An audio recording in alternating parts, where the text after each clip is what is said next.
What is creative finance actually for? That's what I'm gonna cover in this video. I think a lot of people have turned creative finance into essentially an excuse to buy bad or crappy deals.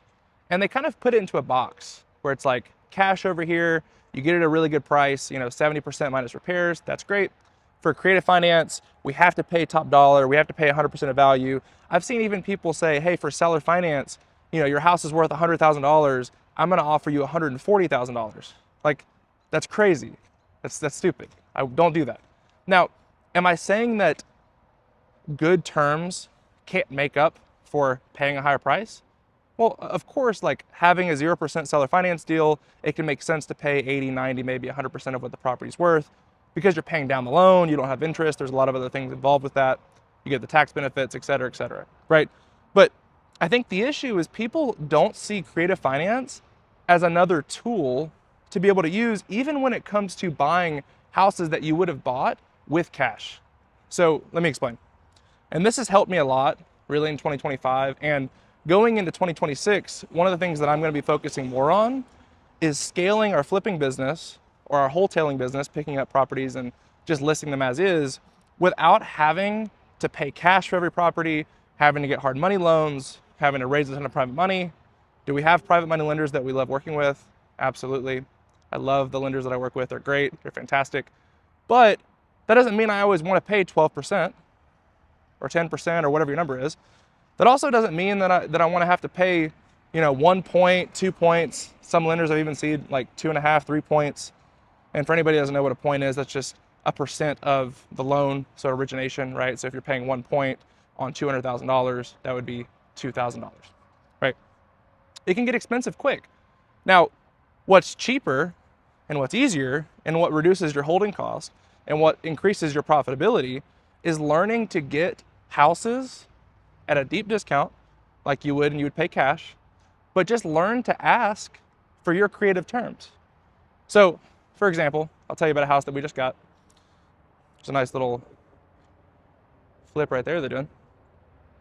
So, house that we got, after repair value, $330,000.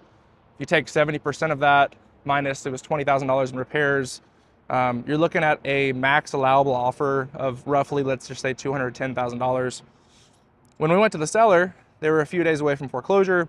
They owed $175,000 on the loan at like 3%, so a great interest rate. Needed about $20,000 in work. So what we decided to do is we gave the seller $25,000 cash in their pocket, which means we took the loan of $175 plus another $25,000, so call it $200. So basically we're into the property for $200 plus the renovation of $20,000. So all in, we're in it for $220. But what did we do differently on this? We didn't say, hey, we're gonna pay cash. We said, hey, for us to give you your $25,000, we're gonna need to take over the payments in the meantime while we flip the property. Now, why did we do this? Well, number one, their payment was like stupid cheap. It's like $1,200, right? Which is incredible. Number two, we don't have to pay any points to like a hard money lender, private money lender. We don't have to worry about any of that.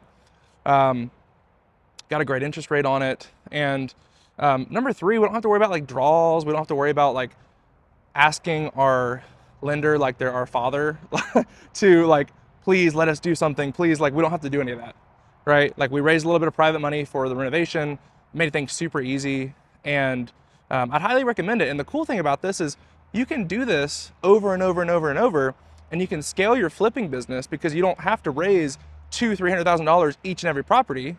You just take over their existing debt, raise the difference, and it's a tremendous strategy if you're scared about raising money, number one.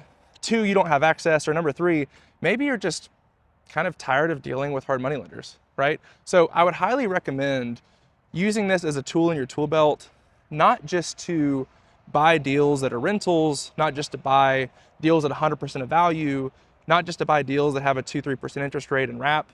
Use it as a strategy to acquire properties, flipping, wholetailing, that whole thing as well, and start using creative finance in the same bucket as deeply discounted deals. You don't have to use cash, you can use creative. And if you want to learn more about how to actually pitch these creative deals and get them at a good price, At the same time, you can do both, I promise you. We do it every single month. If you want to learn how to do that, you can feel free to join my school community. I will have the link in the description below. It's really laid back. We meet every week on Wednesdays, 6 p.m. We talk about these types of things. We talk about doing real deals. We talk about problems that people are going through. I think real estate right now is a really tough time to get in because, you know, interest rates are high. People are worried about, you know, how their rentals are going to perform over the next 2, 3, 4 years. People aren't really sure, you know, if they should be flipping. They're not confident. And so for a newbie out there that's just looking to get started, raising that kind of money, taking that kind of risk feels really scary. And so my job, at least what I'm kind of taking my responsibility, is to help those that want to get into flipping and limit their risk by limiting how much cash they have to outlay, number one, but number two, by increasing their profitability by taking deals subject to or creating seller finance deals, whether you're going to flip it, rent it, whatever you're going to do. So if you found this video helpful and you feel like maybe this is something that you want to implement in 2026, please leave a comment, leave a like.